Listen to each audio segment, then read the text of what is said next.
favorite part, actually. That was pretty cool. I just come on, turn that little thing off. Technology. I heard an organ in there. I've never noticed that before. Welcome to the show, you guys. This is Kevin Lee, and you are watching Live with Kevin Lee. And this is a show that I put together to bring through luminaries, leaders, individuals who step up and make a difference in the world. We call them change makers. People who are willing to step up and step out, shine their light. Maybe it's not easy to talk about some of the things that we have to share in our life, some of the valley moments, those dark nights of the soul. But this individual I have today is not only a good friend, but a colleague. And this individual is really incredible. I'm going to share him with you in just a moment, but let me tell you a little bit about him. His name is Kevin Goins, and he is a transformational coach, literally a transformational coach. He is a keynote speaker. And for over the last 12 years, he has inspired over 40,000 people in various audiences. He is a partner with and a student of the well-noted motivational speaker and coach, Lisa Nichols. You may remember her from The Secret, and you possibly have seen her on Oprah at the same time. She's definitely graced many stages. And Kevin has actually worked with over 600 individuals in his past 12-year history in his coaching business.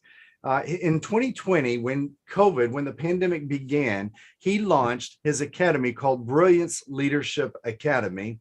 And this platform is not only about transforming lives through private coaching, but also, interestingly, transforming organizations, their leadership, their teams, and teaching them how to genuinely and systematically sell the hearts and minds of the participants on valuable missions, objectives, products, services. This man unlocks barriers. I've seen it happen.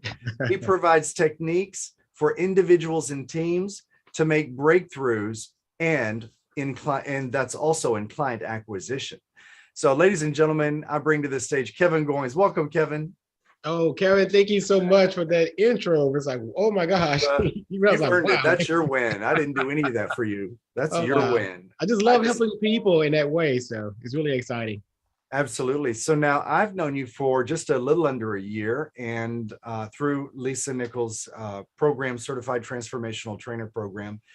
And for me, it's a new world. But tell us a little about yourself. How did you get into, maybe what's your background, but how did you get into motivational and transformational coaching and speaking?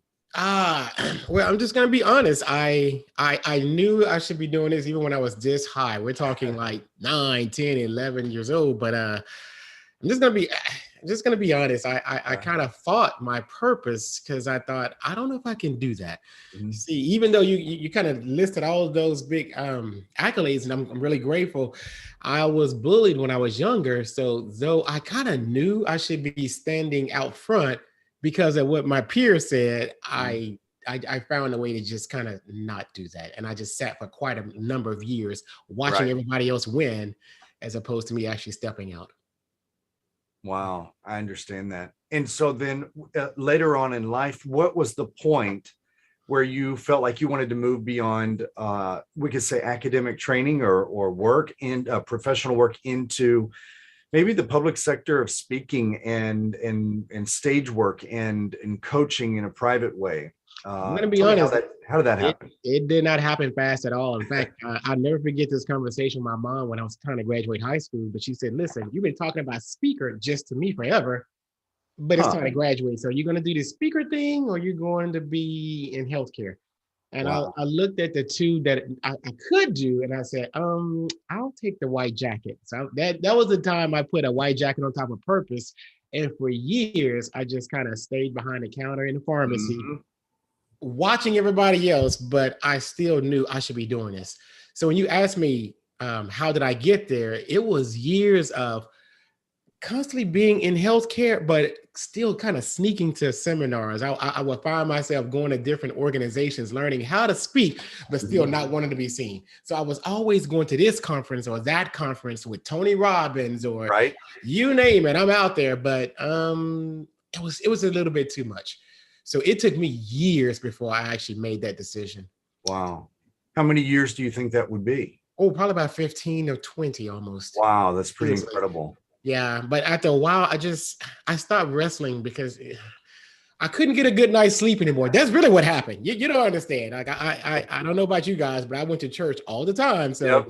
me and God were road dogs, so to speak. And he was like, get out there and speak. And I'm like, I ain't doing all of that. Like the background you gave me does not support it. At least that's what I thought. Yeah. Because I mean, as a man who wants to be bullied and Yeah. saying that's my past. So I'm like, I don't like what you gave me. Give me the Brady Bunch pass. Give me the Huxtables pass. But what you gave Kevin, that ain't gonna work. That But is so funny. one day, after just years of just not sleeping, not ever having a really good night rest because I knew I was doing the wrong thing. Right. You ever sometimes your mind is so big, but you're working and settling in something that's a little smaller than you. Not that it's bad, but you're bigger than where you are. Right. So, roll the tape forward after just wrestling with that. I saw a webinar and it asked me this question. In fact, it was a lady on the webinar. And she was like, how long are you going to sleep on your dreams? What will it cost you not to move forward? That's how I actually got interested with Lisa and started moving in a direction of purpose. You know, it's interesting.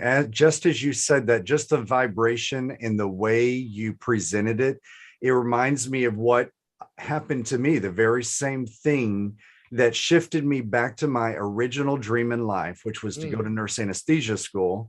And before I even thought about all this, I didn't even think this was possible to be a speaker. And I had a dying patient. I'm a nurse for 30 years, and I had a dying patient that I'd become kind of friendly with. I'd taken care of him for a couple of weeks. And I asked him one day, I don't know where it came from. Maybe it was God, spirit, I don't know. But this question came up that was very personal. And I said, what do you regret the most in life now that you know you're making your transition soon? You know, and he's told me, and then he turned it on me and he goes, what do you regret most in life? And I was not prepared for a dying man to ask me a question like that. And I said, well, I never reapplied for nurse anesthesia school. And he goes, well, why not? I said, well, I was too young. They said I had to go live life. And he said, and he goes, I'm dying in a bed. You've got your life. Go try. And it was a pivotal moment for me to realize, you know what, I can follow my dreams and do what I want to do. And I'd never thought about that before. And I was about 33 years of age. I love that. So that reminded me of just in a very unique, it was very similar to what I went through. I like that. Yeah. I was struggling personally with this purpose, me and God arguing, or if anybody looked at me, it's just me arguing with myself. Right. But then when that webinar came and asked the exact same question, so no longer is it this God thing, so to speak, but now it's an actual person asking the same question I've been wrestling with, I knew it was time to move. Right. So I started stepping out. Wow. And so so you started going to things like Tony Robbins events, and he's a motivational speaker. See, I've been doing his for years, but I knew what I was doing with him was just kind of building myself up while I was still in healthcare. Like I'm listening to his seminars, I'm going to different places, but I still stayed in healthcare because nobody ever asked me a soul stirring question that actually said, it's really time to go. So I when I heard her, not only was it the right time, it was the right question at the right time. Yes. So I flew across the country, didn't know who I was going to see at this hotel in Florida. And I'm on a plane by myself. I'm traveling to these hotels and I'm at this event and I'm just staring every day. And all I kept saying was, wow, there's purpose on stage and that should have been you. There's purpose. So the whole time I met her in the elevator and she was the same on the elevator that she was on stage. I'm looking and watching like, who are these VIP people? How'd they get here? But I'm quiet because, you know, I'm still in my judgmental frame going, they're crazy. They're like hollering and screaming and I'm going, I'm reserved, but inside my soul was like jumping. But one day, the second day, she actually saw me standing longer than I should have been. And when everybody else was seated, I was like, and she said, come here, you, hot seat, get on the stage. I'm like, get on the stage. Are you crazy? And that's how it started. That is funny. Lisa is funny like that. You know, she can read a room so quick and know that you're going to be gold for the audience and that she knows exactly what you need when you need it before you need it. Even if you deny it, she knows. I know, right? And so fascinating. So from that, where did you go from there? What opened up after that experience on stage?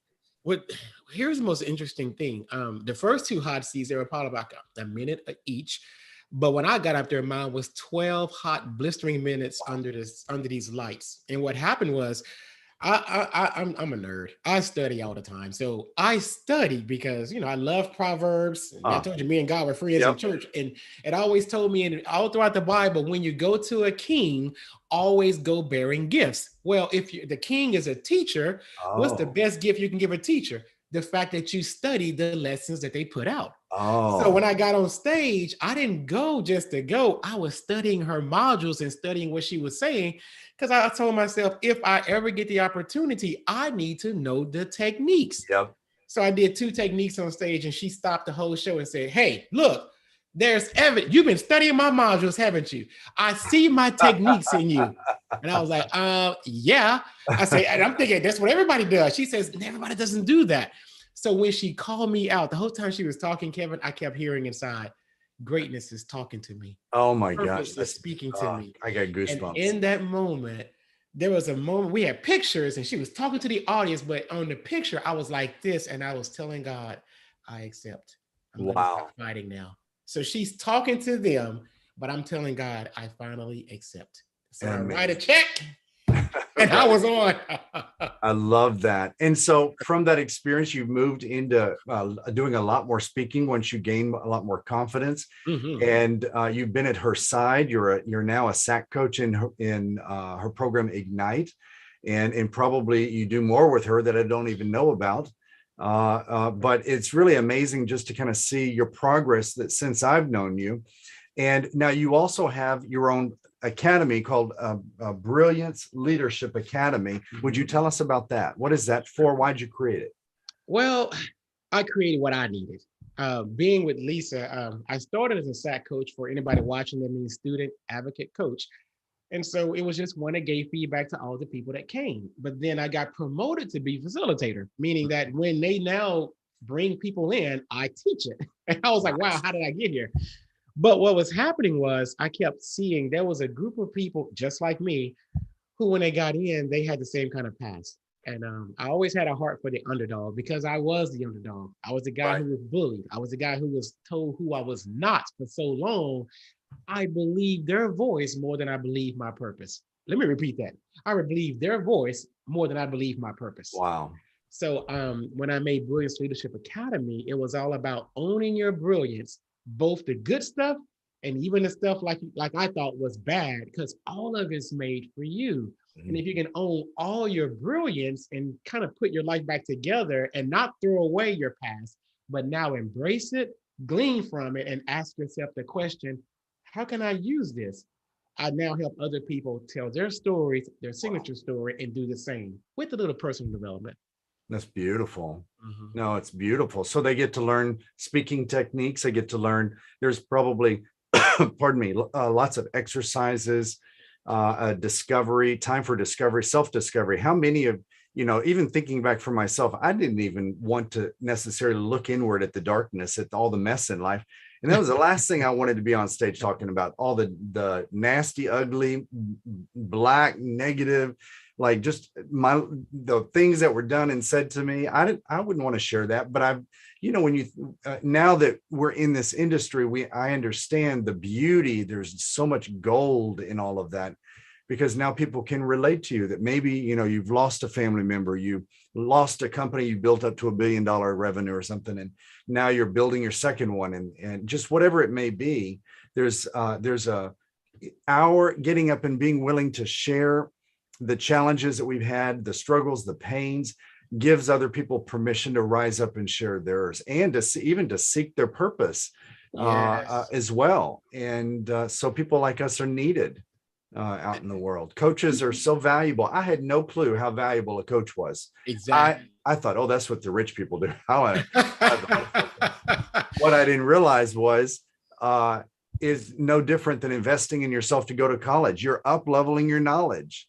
Exactly. And that was the little click on the little the locked door that opened this world of coaching to me, because I realized, you know what? I have up-leveled and spent 6 figures for my education. Mm-hmm. Why am I not doing that for the thing that I want to do in life? I have some. I've had 3 coaches and I'm very grateful. I was coaching someone last night. Well, her name is Frankie, and she reminded me of my own journey. When I got with Lisa, it was a lot of studying, a lot of soul searching, but also when you've been with somebody and she's been in the game for 25 years, and I Right. got there yesterday after a year or so, and I'm moving up really, really fast. I was moving up the ladder, Kevin, and I was also losing me. I Wow. want you to see this. And the reason why I bring this up is because Frankie yesterday was saying the same thing. She said, Kevin, I'm starting your program. I started strong, like meaning like I'm studying the techniques, everything is working. But like tonight, I feel lost. She's been probably with me for about the last 8 weeks. Wow. And I said, and you know what? That's exactly what's supposed to happen. I was just like that with Lisa. And let me tell you why. See, a lot of times people think I have if you look at my name right here, it says Kevin Goins, speaker and speaker coach. Right. But past that, what people don't recognize is this. When you're really learning your story and the real story of who you are, not that past and just that, but actually learning how to reframe it and look at it so it works for you.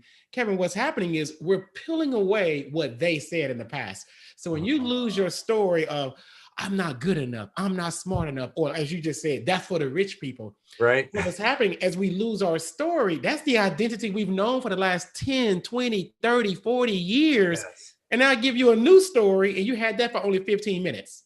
Isn't that amazing? So the way the brain works is, hold on now. My comfort is more, it's more, even though it's a lie, it feels better because I know it and it's familiar, and the brain wants safety. Familiar. So she was feeling lost the way I felt lost because this new story of 15 minutes was not long enough and the identity could not stick yet. So all of a sudden, the pain of the past, of the lie, was now fighting the pain of the future, the truth. You got the intellect, safety, fighting the intuition, knowing this is who I really am, but this is where I came from. And that's how she was feeling stuck, just like I did. Because again, working with Lisa, she's trained these people for years. And I just got there yesterday. And I felt lost going, how can I do this? Who do I think I am? People are coming to me, but my story of comfort left, and so did my confidence. Wow. But as I kept working and kept practicing and just saying, maybe my feelings will come back, but let me keep moving in this unfamiliar place. It was a few months later, then all of a sudden, my new confidence came out of my new certainty from the new story. Wow. And that's what Frankie was yesterday. So as I saw her struggling, I told her, celebrate. It's the most beautiful thing of losing the pain in the past. I'm not worthy. I'm not good enough. I'm not smart enough, whatever that is. And now walking in the unfamiliar, knowing that all of a sudden your new certainty and confidence is going to come with your new story, who you really are, intuition, not intellect, or who you used to be. Wow, that's beautiful. I've never really thought about it that way. That makes a whole lot of sense why I've struggled in the past when I was leaving a very big old identity into the person you see today. And it was 6 months of self-created mental and emotional and spiritual hell for me because that's the human journey. The brain needs that safety. And even though that story is painful, it doesn't support us. Wow. It's a lie. The safety of the familiar is the comfort zone. Wow. Walking into the newness of who you really are and the intuition of who you're really supposed to be, that's the unfamiliar, but it's also, is that a risk people are willing to take? And that's how we get stuck. But I say, keep walking. Have a coach, get a coach, somebody who knows where you are, because it's not a coach just to say, hey, I'm a coach, but it's somebody that can walk you through knowing where you are and where you may get stuck, but also saying, hi, the light is over here. I'm shining a message. Don't get lost, because if you keep walking, certainty will come back, confidence will come back, and so will a new story, new identity, and new energy of who you really are and who you've always really been. Yeah, that's really a beautiful way of putting it. I think the viewers, hopefully that hits with the viewers and the listeners for this podcast. I think that's just such a beautiful concept that a lot of people, even though I've been studying this for probably 8 months, it still didn't necessarily click until I really heard you say that. And over the last 15 years since my big identity change, I never really had the words. What you said matches what I felt. Oh, I love that. Totally. I love that. Because think about it, who you are is always brilliant and perfect as you are. But what happens over the years, they lie on us when we're young. They say bad things to us and they just keep covering us up. But all we have to do as a coach, we help people take the cover off who you still are, which is still the greatness in the light of who you are. I love that, to discover. So people cover us in lies. Yes. Nothing's broken. Let me just help you discover so your brain can now, oh my God, rewire and connect to who your soul has always been. The intuition, not the intellect of the old training. Yeah, that's so true. I love coaching. That's why I like helping people, because I was once stuck like that too. Wow. And you mentioned the young lady, I think you said Frenchie was her name? Frankie. Yes. And you mentioned how she was a little irritated and she was having a moment. Oh my God. We know that for transformation, one of the first signs is irritation and anger and things like that. And I can think back to my experience where I began getting really irritated with everyone and myself, and fighting it and punishing myself and all kinds of things. I fought it. I didn't know where this new thing was going. My soul was pulling me and I was fighting it. And I almost locked that door permanently. But I had to have a mystical experience to shake me up because I was so stubborn. May I share this with your listeners? Yes. For anybody when you see somebody's breaking down, before you run to give them that advice, I heard this phrase from a coach that I actually invested with, and he said, and I'll never forget it: connection first before correction. Let me repeat. Wow. That. Connection first before correction. So what I told Frankie, I said, first and foremost, let me say, Frankie, where you are, let's celebrate you. And she was like, I don't understand. I said, the frustration you feel, the anger, I be stuck, I should move even further. That is perfect feeling for this moment. Let's celebrate that. And she was like, huh? I said, here's the deal. One of the things I do know is if we fight with the present moment, hoping and praying it should be anything other than what it is, then we will always have frustration. So let me just sit with you. It's okay. Feel what you feel. I want you to feel it all. That's the human journey. Now, the only thing I'm going to invite you to consider is be careful of judging it, saying you're lost, or it shouldn't be, or I should be moving faster. No. You keep feeling. Your feeling is perfect, but let's caution and be slow to judge. That way you don't hurt my friend, you. And we just talked and just sat there in the mess. We sat in the muck, in the mire, the feeling. And then I shared my story, how I once felt lost like that with Lisa, because again, this woman is a multimillionaire. She's running a huge company. And she said, hi, Kevin, would you like to help me teach this thing? And it was going faster than the personal development in me could catch up. So I had to breathe quickly as I'm running with this giant, feeling lost, but I kept running. And then I felt empty because I had a new identity and I didn't have my old familiar story. But as I kept running, the feeling came back.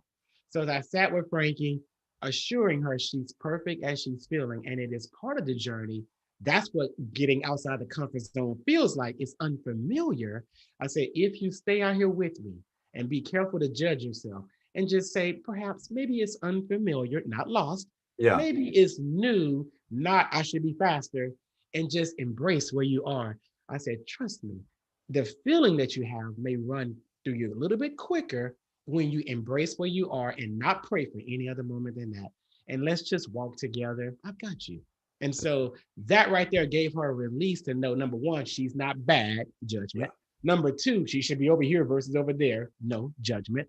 And number three, she's perfect right where she is. Amazing. Connection over correction. That's I like that, connection over correction. You know, that's a gold nugget from your mentor. And I think so often people love to, they mean well, and they want to come up and support, and they immediately start giving you ways to do things better. You're not doing it right. Lose the human before, so let's go get the human first, and then when they're ready and they can breathe and they can receive, then we can say, would you like a different choice? Connection. Wow. A connection before correction. That's good. That sounds like a t-shirt. T-shirt idea. Well, Kevin, this has been really amazing. I have a question. Well, is there a question I have not asked you that you were hoping I would ask? And if so, what would you have said to that? I really feel complete right now, and I don't really Uh, have a question, but I would love to leave your listeners with this. When you're thinking about really whether it's following your purpose, if it's speaking like we're doing, or coaching or helping people, may I be the first to say, I encourage you, go for it and do it. But is it sometimes fearful or maybe you're not quite certain because it may be a new thing? I get that too. And if you're like me and Kevin, you may have invested in programs and spent a lot of money in yourself, and it was just a complete flop. And I can say to that as well, yeah. that's part of the journey too. Part of the But journey. if you work with somebody like Kevin Lee and you just keep staying the course, or you even reach out to anybody that's on the path and you don't give up on yourself, when you partner with somebody that's a few steps ahead of you, but you still keep believing in you, keep working on you, and just kind of listen to the guidance that they have, a good coach is going to walk with you side by side and looking at the issues that perhaps you face together. And if you guys are really connected like you should be, and hopefully you will be, you can walk together out into your marvelous light. So I say, don't give up. It's okay to feel all those feelings we all have. It's just part of the journey. You're fine. That's beautifully said. Beautifully said. Beautiful. Love that. That's the way you close an audience. Beautiful. Kevin, would you share with our audience real quick just where they can find you? How can they easily find you on social media, the internet? And I'll make sure we include this in the description for your video as well. Okay, I'm on LinkedIn, Facebook, Instagram a little bit, but it's Kevin L. Goins. So no matter where you go, if you search for Kevin L. Goins, I'll pop up everywhere. And your website also, kevinlgoins.com. Yes, kevinlgoins.com. Yes. Perfect. We'll make sure we include that and some information about you as well. And I just want to thank you for taking time out of your busy evening and just being a part of this, sharing your light, sharing your knowledge. I learned something. So that's why I love doing this stuff. And I just celebrate you. And I thank you for your friendship. I thank you for who you are as an individual in the world, because you're making a difference. You are literally a lighthouse. And that's the kind of people I love to be around. And I just grateful that you have graced our garden of life here this evening. And so, ladies and gentlemen, I want to thank you also for being a part of Live with Kevin Lee podcast this evening. And like always, I'm your brother in purpose and possibilities. Reach out, stay in touch, and just go shine your light in the world just as I'm doing. Much love and light. We'll talk soon.